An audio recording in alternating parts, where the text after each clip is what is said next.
عملوں سے تو نیچے سے پانی نکلتا ہی ہے،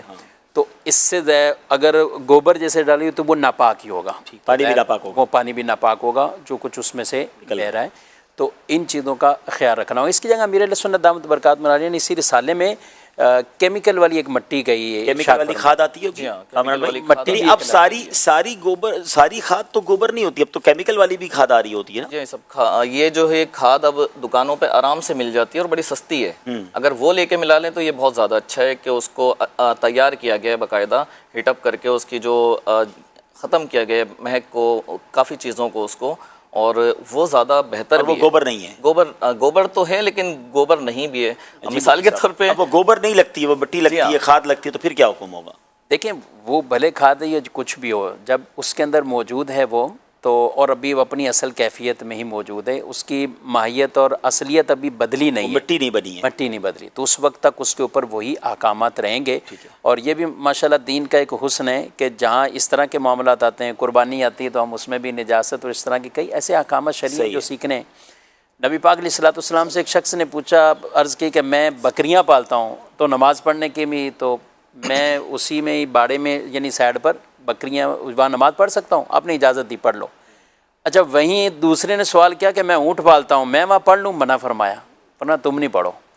یعنی بظاہر یہ لگے کہ بکریاں پالنے والے کو اپنے اس باڑے میں ساتھ پڑھنے کی اجازت عطا فرمائی لیکن اونٹ والے کو نہیں اجازت دی۔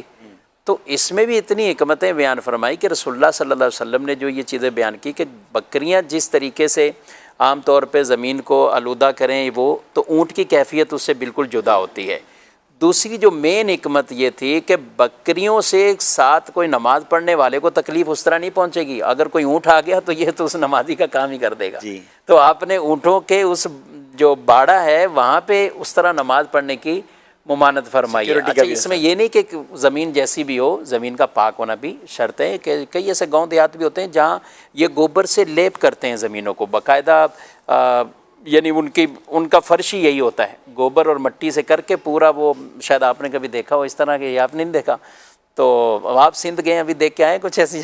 دیواروں پہ لیپ ہوتا ہے، دیواروں پہ لیپ ہوتے تو دیکھا، جب ٹرین میں جاتے ہیں نا تو وہ نظر آ رہے ہوتے ہیں کہ دیواروں پہ لیپ، یہ ٹھنڈک کے لیے ہوتا ہے۔ اچھا یا یہ اس کو سکھا کے کہتے ہیں جلاتے بھی ہیں؟ جلاتے بھی ہیں، وہ تو باقاعدہ یعنی اس کو جلانے کا بھی، گوبر کو جلانے کا کام کرتے ہیں، اور ایک یہ اس کو فرش بنانے کا کہ مٹی کے بنسبت ایک تو یا تو شاید ویسے سستا ہونے کے اعتبار سے یا دیگر